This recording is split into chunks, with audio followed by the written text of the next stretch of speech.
कटक जिला महांगा ब्लॉक मूलबसंत पंचायत स्थित बाग्मी विश्वनाथ सरकारी उच्च विद्यालय रे 3 दिन व्यापी वार्षिक क्रीड़ा उत्सव अनुष्ठित हो जाइछे।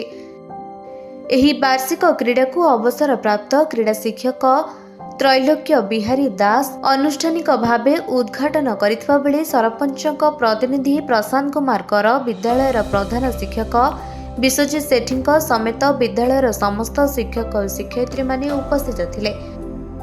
आयोजित पुरस्कार वितरण उत्सव में विद्यालयर प्रधान शिक्षक विश्वजीत सेठी अध्यक्षतार मुख्य अतिथि भावे प्राक्तन प्रधान शिक्षक विनोद कुमार मिश्र, मुख्य वक्ता भावे सरपंच प्रतिनिधि प्रशांत कर, सम्मानित अतिथि भावे सीआरसीसी अरुण कुमार नायक, विद्यालय परिचालना कमिटी सभापति अजित कुमार महांती प्रमुख जोगदेई क्रीड़ाविद माने उत्तम खेल प्रदर्शन कले।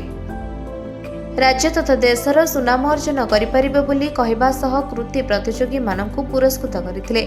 क्रीड़ा शिक्षयित्री सुचरिता महांती, क्रीड़ा शिक्षक मनोरंजन महापात्र खेल परिचालना करथिले।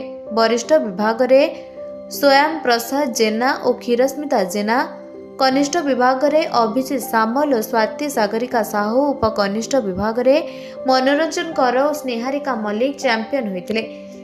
शिक्षक विजय कुमार नायक अतिथि परिचय और स्वागत भाषण प्रदान करथिबा बेले शिक्षयित्री अन्नपूर्णा साहू धन्यवाद अर्पण करथिले। उक्त कार्यक्रम रे शुभकांत सेठी, पवित्र कुमार मल्लिक, सत्यनारायण साहू, सुनील पाणी, भाग्यश्री साहू, निहारिका महापात्र, निहार रंजन विश्वाल, संजीव कुमार देवकम, सलील कुमार दास, मेघचरण घड़ई, गिरीशबाला स्वाई, मित्रभानु प्रधान, सुभाष चंद्र साहू, देवेंद्र गोच्छायत और विद्यालय परिचालना कमिटीर सदस्य माने उपस्थित रही सहयोग करथिले। सेहीपरि जगन्नाथ कर स्मारक क्रिकेट प्रतियोगिता होइतबा बेले विजय टीम को पुरस्कृत करा जायतिला।